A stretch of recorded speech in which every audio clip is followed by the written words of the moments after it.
Municipalities నగరపాలికలకు సంబంధించి ఎన్నికలకి తెరలేచింది. ఈరోజు నుంచి 3 రోజులు ఇచ్చినటువంటి గడువుని ఆయా మున్సిపాలిటీస్లో బాధ్యులుగా ఉన్నటువంటి శాసనసభ్యులు, మంత్రులు, జిల్లా కాంగ్రెస్ అధ్యక్షులు, సీనియర్ నాయకులంతా కూడా సమిష్టిగా ఒక ఆలోచన చేసి గెలవటానికి అవకాశం ఉన్నటువంటి అభ్యర్థుల్ని, కాంగ్రెస్ ఆలోచన విధానాన్ని, ప్రభుత్వ సంక్షేమ కార్యక్రమాలని పెద్ద ఎత్తున ప్రజల దగ్గర తీసుకువెళ్లే విధంగా ఉండేటువంటి అభ్యర్థులపైన దృష్టి సారించి అందరి ఏకాభిప్రాయంతో సాధ్యమైనంత వరకు అభ్యర్థుల్ని నిర్ణయించుకునే కార్యక్రమాన్ని చేపట్టవలసిందిగా, అట్లాగే శాసనసభ్యులందరూ కూడా వారి వారి మున్సిపాలిటీస్లో తదేక దృష్టితో అక్కడ ఉన్నటువంటి పార్టీ మండల అధ్యక్షులు, మున్సిపాలిటీస్ అధ్యక్షులు, జిల్లా అధ్యక్షులతో సమన్వయం చేసుకుంటూ ఈ ప్రక్రియని విజయవంతం చేయవలసిందిగా విజ్ఞప్తి చేస్తూ ఉన్నాను. అట్లాగే రాష్ట్ర ప్రజలందరూ కూడా నేను ఒక విషయం ప్రత్యేకంగా విజ్ఞప్తి చేస్తూ ఉన్నాను. ఈనాటి ప్రభుత్వం ప్రజాప్రభుత్వం, ప్రజల ప్రభుత్వం.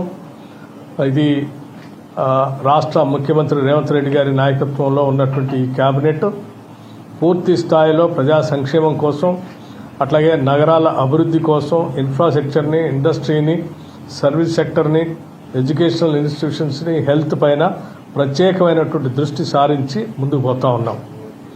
ఈరోజు విద్య పైన, అట్లాగే ఆరోగ్యం పైన ప్రత్యేకమైన దృష్టి సారించడంతో పాటు నగర పాలనలో ఉన్నటువంటి ఇన్ఫ్రాస్ట్రక్చర్ కూడా మేము ప్రధానమైనటువంటి ప్రాధాన్యత ఇస్తూ ఉన్నాం. నగరాల అభివృద్ధి ఈ భవిష్యత్ తెలంగాణ అభివృద్ధికి పునాదులుగా ఉంటుందన్నటువంటి ఆలోచనతో పెద్ద ఎత్తున ముందుకు పోతా ఉన్నాం. తప్పనిసరిగా రాష్ట్ర ప్రజలందరికీ కూడా నేను విజ్ఞప్తి చేస్తూ ఉన్నాను.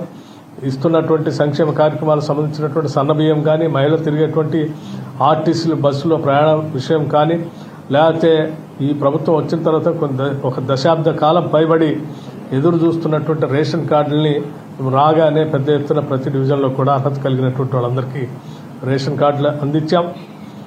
ఇట్లాగే ఆయా డివిజన్స్లో ఉన్నటువంటి వాళ్ళే కాకుండా ఈ అర్హత కలిగిన రేషన్ కార్డుతో పాటు ఆరోగ్యశ్రీకి సంబంధించి వైద్యం పైన ప్రత్యేక దృష్టి సారించి ఒక కుటుంబానికి 10 లక్షల రూపాయల వరకు వైద్యం చేయించుకునే విధంగా ఆరోగ్యశ్రీ పథకాన్ని కూడా అమలు చేసి ముందుకు పోతాను. ఈ విషయం గతంలో ఆరోగ్యం పైన ఏదైనా ఇబ్బంది పడితే కార్పొరేట్ హాస్పిటల్కి వెళ్ళి వైద్యం చేయించుకోలేక, ఆ బిల్లులు కట్టలేక బాధపడుతున్నటువంటి వైరాన్ని కూడా చూసాము. ఈరోజు ప్రతి కుటుంబం 10 లక్షల వరకు వైద్యం చేయించుకునే స్థాయిలో ఒక ధైర్యాన్ని, మనోధైర్యాన్ని, స్థైర్యాన్ని ఈ ప్రభుత్వం కల్పించింది. ఇటువంటి సంక్షేమ కార్యక్రమాలతో పాటు భవిష్యత్ అభివృద్ధికి పునాదులు ఇస్తూ pure rare core urban regional economy అంటే సర్వీస్ సెక్టర్ అంతా కూడా దృష్టిలో పెట్టుకొని చేసేటువంటి ఆ ఎకానమీ, అట్లాగే పెరి అర్బన్ రీజన్ ఎకానమీ, ఆ పెరి అర్బన్ ఎకానమీ ఏరియాలో ఉన్నటువంటి అన్ని మున్సిపాలిటీస్ని కనెక్ట్ చేస్తూ తీసుకున్నటువంటి విధానం, అట్లాగే rural agriculture reason economy, agro based అంటే వ్యవసాయాల మీద ఆధారపడి ఉన్నటువంటి ఆ పంటల ఆధారితంగా ఏర్పాటు చేసేటువంటి ఇండస్ట్రీస్, ఆగ్రో బేస్డ్ ఇండస్ట్రీస్ కానీ, లేకపోతే రైతులు పండించినటువంటి పంటకి వాల్యూ యాడెడ్గా చేసి దాని ఆర్థిక పరిస్థితులు మెరుగుపరిచేటట్టుగా చేసే విధానంతో ఒక సమగ్రమైనటువంటి తెలంగాణ రాష్ట్ర అభివృద్ధి కోసం ఒక ప్రణాళిక తయారు చేయడం జరిగింది. ఈ ప్రణాళికని మొన్నే మేము గ్లోబల్ సమ్మిట్లో రాష్ట్ర ముఖ్యమంత్రి రేవంత్ రెడ్డి గారి నాయకత్వంలో ఈ రాష్ట్రంలో దాన్ని రిలీజ్ చేయడమే కాకుండా దేశవ్యాప్తంగా, ప్రపంచవ్యాప్తంగా ఉన్నటువంటి ఆర్థికవేత్తలు కూడా ఇందులో పాల్గొని ఈ ప్యూర్ రేర్ ఈ గ్లోబల్ సమ్మిట్లో మేము రిలీజ్ చేసినటువంటి 2047 విజన్ డాక్యుమెంట్ని అందరూ అభినందించినటువంటి విషయం కూడా తెలిసింది. 2047తో ఈ రాష్ట్రాన్ని ప్రపంచంతో పోటీపడే స్థాయిలో $3 ట్రిలియన్ ఎకానమీతో ముందు తీసుకొని పోవాలని ఆలోచనతో పెద్ద ఎత్తున ప్రణాళిక తయారు చేస్తున్నాం. కాబట్టి దయచేసి ఈ అభివృద్ధిని కొనసాగించడం కోసం ఈరోజు అత్యంత పకడ్బందీగా ప్రణాళికాబద్ధంగా పోతున్నటువంటి ఈ ప్రజాప్రభుత్వాన్ని ఆశీర్వదించవలసిందిగా మున్సిపాలిటీస్లో ఉన్నటువంటి ప్రజానికి అందరూ కూడా ఈ సందర్భంగానే విజ్ఞప్తి చేస్తూ ఉన్నాను. నమస్కారం. ఎన్నికల్లో ఇచ్చిన 6 గ్యారెంటీలు అన్నది కాంగ్రెస్ ఇంప్లిమెంట్ చేయలేదు. ఖచ్చితంగా మున్సిపల్ ఎన్నికల్లో ప్రజలు బుద్ధి చెప్తారని బీజేపీ, బీఆర్ఎస్ దీన్నే ప్రధానంగా అస్త్రంగా కూడా మున్సిపల్ ఎన్నికల్లో తీసుకుపోవడానికి వాళ్ళు సిద్ధమైనట్లు మేము ఇప్పటికే చాలా స్పష్టంగా చెప్పాం. ఆనాడు మేము ఇచ్చినటువంటి హామీల్లో పెద్ద ఎత్తున 90% అమలు చేసుకుంటూ వచ్చాం. ఇవాళ దేశంలో ఎక్కడ ఏ రాష్ట్రంలో కూడా సన్న బియ్యము ఒక్కొక్క కిలో 50 నుంచి 55 రూపాయలు ఉంటే ఏ రాష్ట్రంలో కూడా సన్న బియ్యాన్ని ఉచితంగా రేషన్ కార్డు హోల్డర్స్ అందరికీ పంచే పరిస్థితి ఎక్కడ లేదు. కేవలం తెలంగాణ రాష్ట్రంలో జరుగుతాం. అట్లాగే మహిళలందరికీ మహాలక్ష్మిలాగా చూడటమే కాకుండా వాళ్ళందరికీ ఉచితంగా ఆర్టీసీ బస్సులో ప్రయాణం చేయడం కోసం ఏర్పాటు చేస్తామని చెప్పినట్టు సంఘటన ఈరోజు ఉచితంగా రాష్ట్ర వ్యాప్తంగా ఈవెన్ పట్టణాల్లో కూడా అమలు చేస్తా ఉన్నాం. అట్లాగే ఇందిరమ్మ ఇళ్లకు సంబంధించి కూడా పేదవాళ్ళందరికీ మేము ఇల్లు ఇచ్చి 5 లక్షల రూపాయలతో అందరికీ ఇల్లు కట్టించేటువంటి ఏర్పాటు చేస్తా ఉన్నాం. ఆరోగ్యశ్రీని 10 లక్షలు పెంచుతామని ఇచ్చినటువంటి హామీల్లో ఇవాళ రాగానే 10 లక్షలు పెంచి అమలు చేస్తూ ఉన్నాం. ఉద్యోగాలకు సంబంధించి ఇచ్చినటువంటి హామీల్లో పబ్లిక్ సర్వీస్ కమిషన్ని ప్రక్షాళన చేస్తామని చెప్పి చేయటమే కాదు, గత 10 ఏళ్ళు ఏ ఒక్కసారి కూడా పబ్లిక్ సర్వీస్ కమిషన్ ద్వారా గ్రూప్ 1 పరీక్షలు నిర్వహించకుండా పూర్తిగా వదిలేసి విఫలమైతే మేము రాగానే మొదటి సంవత్సరంలోనే పరీక్షలు నిర్వహించడమే కాదు రిజల్ట్స్ను కూడా ప్రకటించాం. అట్లాగే గ్రూప్ 2 కూడా సంబంధించినటువంటి పరీక్షలు నిర్వహించడమే కాదు రిజల్ట్స్ను కూడా ప్రకటించాం. వేలాది ఉద్యోగాల్ని మేము ఇచ్చినటువంటి హామీ మేరకు నిరుద్యోగ యువత యువకులకి అందించాం. విద్యపై తదేక దృష్టి సారిస్తామని చెప్పాం. విద్యే రేపటి ఈ తెలంగాణ భవిష్యత్తుని తలరాతను మారుస్తుందని ప్రగాఢంగా నమ్ముతున్నాం. అందులో భాగంగానే ప్రతి శాసనసభ నియోజకవర్గంలో young India integrated residential schools ఒక్కొక్క స్కూలు కనీసం 25 ఎకరాల ప్రాంగణంలో 200 కోట్ల రూపాయలతో ఇంటర్నేషనల్ స్టాండర్డ్స్తో ఇంటర్నేషనల్ సిలబస్తో ఇవాళ ఆ పాఠశాలలో చదువుకునే విద్యార్థులు ప్రపంచంతో పోటీపడే స్థాయిలో ఉండే సిలబస్ని బోధనని ఆ బోధన చెప్పేటువంటి వాళ్ళకి కావాల్సినటువంటి రెసిడెన్షియల్తో సహా అక్కడే ఏర్పాటు చేసి ముందుకు పోతా ఉన్నాం. ఇది ఒక పెద్ద గేమ్ చేంజర్గా కాబోతా ఉంది. అట్లాగే నగరాల్లో ఇన్ఫ్రాస్ట్రక్చర్ పెద్ద పీట వేస్తూ ఉన్నాం.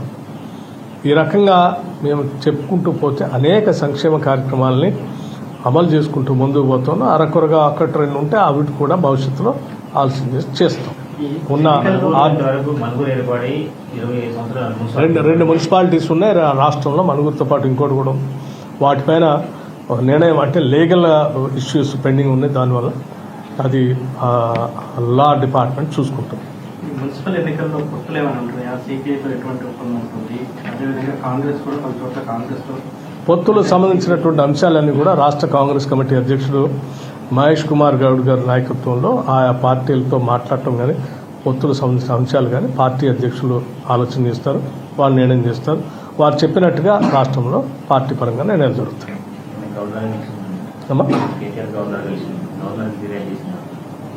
దానికి సంబంధించి ఇప్పటికే నేను చాలా స్పష్టత ఇచ్చేసాను, క్లారిటీతో సహా చెప్పాను.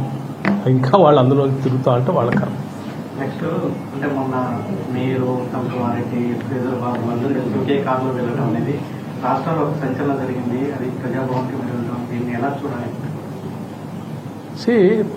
పని లేనటువంటి వాళ్ళు పిచ్చిరాతలు రాస్తూ పిచ్చి భ్రమను సృష్టించడం కోసం మీడియాలో ఓ ప్రయత్నం చేస్తూ ఉన్నారు.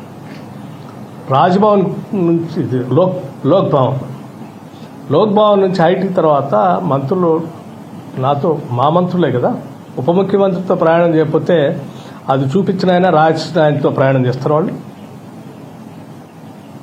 అయినా రాష్ట్రంలో ఈరోజు పరిపాలన సంబంధించినటువంటి అంశాలపైన అట్లాగే మున్సిపల్ ఎన్నికలకు సంబంధించిన అనేక అంశాలపైన ఈరోజు ఇక్కడ ఏదైనా సమస్య ఉత్పన్నం అయితే తప్పనిసరిగా ముఖ్యమంత్రి గారు ఊళ్ళో లేరు కాబట్టి, దేశంలో లేరు కాబట్టి వారు నాకు కొన్ని సూచనలు చేస్తారు. ఆ సూచనల్ని మిగతా మంత్రులకి ఆ డైరెక్షన్లో వాళ్ళకైనా ఆలోచనలు ఉంటే నాతో పంచుకున్నప్పుడు వాళ్ళకి ఆ డైరెక్షన్ ఇచ్చి ఆ రకంగా పాలనాపరమైనటువంటి ఆలోచనలు చేయడం కోసం మంత్రులు ఉప ముఖ్యమంత్రి కలుస్తూ ఉంటారు.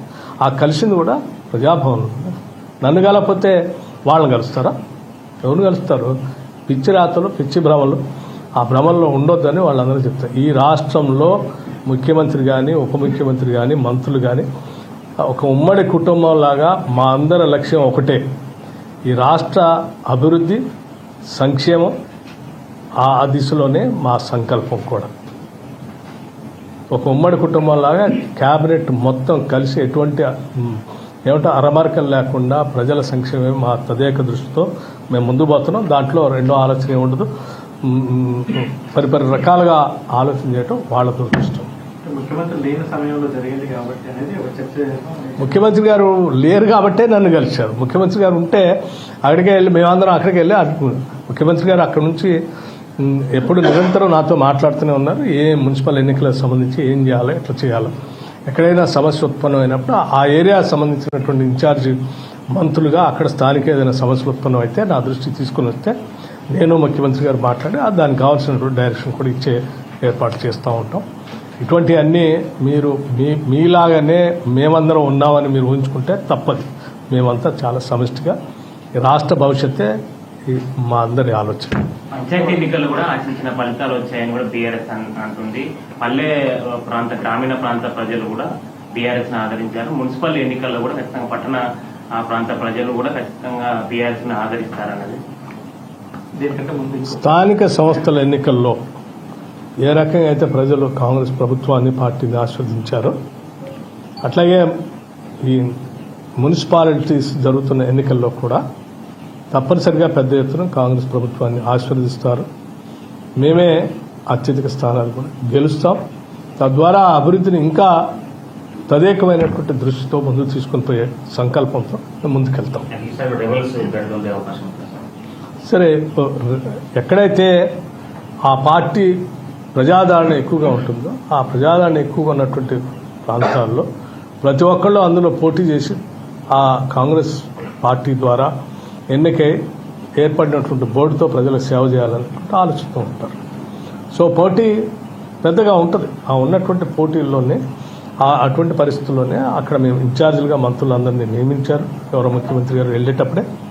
అట్లాగే ఆ మంత్రులంతా కూడా ఎక్కడ వాళ్ళు అక్కడ సమన్వయం చేసుకొని అక్కడ ఉన్నటువంటి పోటీల్లో పోటీ చేయడానికి ముందుకు వచ్చేటువంటి వాళ్ళందరిలో వడపోసి గెలుపుకు అవకాశం ఉన్నటువంటి వాళ్ళని మంత్రులు, అక్కడ ఉన్నటువంటి జిల్లా కాంగ్రెస్ కమిటీ అధ్యక్షులు, స్థానిక శాసనసభ్యులు సమిష్టిగా నిర్ణయం తీసుకుంటున్నారు. అమ్మా, నేతలు చాలా మంది ఉన్నారు. బీఆర్ఎస్ పార్టీ నుంచి అదర్ పార్టీ నుంచి వచ్చిన వాళ్ళు చాలా మంది ఉన్నారు. కానీ పాత కాంగ్రెస్ వాళ్ళకి అన్యాయం జరుగుతున్నట్టు కొన్ని ప్రాంతాల్లో ఇప్పుడు ఉన్నటువంటి పార్టీ ప్రభుత్వం అందరినీ కలుపుకొని సమిష్టిగా ముందుకు తీసుకొని పోయేటువంటి ఆలోచిస్తాం. ఒకసారి కాంగ్రెస్ పార్టీలో చేరిన తర్వాత కాంగ్రెస్ పార్టీ భావజాలను నమ్మి జెండాను మొదలు వేసుకొని తిరుగుతున్న తర్వాత అందరూ కాంగ్రెసే. సాధ్యమైనంత వరకు ప్రతి నిబద్ధతతో పనిచేసే ప్రతి నాయకుడికి నాయకత్వం న్యాయం చేయడం కోసం ప్రయత్నం చేస్తుంది. నా ప్రశ్న ఒకటి మిగిలిపోయింది. దాంట్లో మీరు కలిసిన సందర్భంలో అందరూ ఒకే జిల్లాకు సంబంధించిన వాళ్ళు వచ్చారు, కలిశారు. దీంట్లో మీరు ఏమి చర్చించారనేది ఒకే జిల్లాకు సంబంధించిన సమస్య అక్కడే కదా. ఒకే జిల్లా అంటే మాకు అక్కడ కరీంనగర్ ఉమ్మడి జిల్లాకు సంబంధించినటువంటి అక్కడేదో ఒక అంశం ఉంది. అక్కడ ఎన్నికల్లో ఆ మున్సిపాలిటీస్లో ఏ రకమైనటువంటి డైరెక్షన్ తీసుకోవాలనేటువంటి అక్కడ ఉన్న ఆ ప్రాంతానికి నిజామాబాద్ పరిసర పార్లమెంట్ నియోజకవర్గంలో ఉన్న మున్సిపాలిటీస్, అట్లాగే ఉమ్మడి కరీంనగర్ జిల్లాలో ఉన్నటువంటి మున్సిపాలిటీకి సంబంధించి అక్కడ ఇన్ఛార్జ్, అక్కడ ఉన్నటువంటి మంత్రులు, అక్కడ ఉన్నటువంటి నాయకులు అందరితో కూర్చొని ఒక డైరెక్షన్ వాళ్ళు ఎట్లా ముందుకు పోవాలనే ఆలోచన దానికి సమాలోచన చేసి వాళ్ళ నిర్దేశం చేయటం జరిగింది.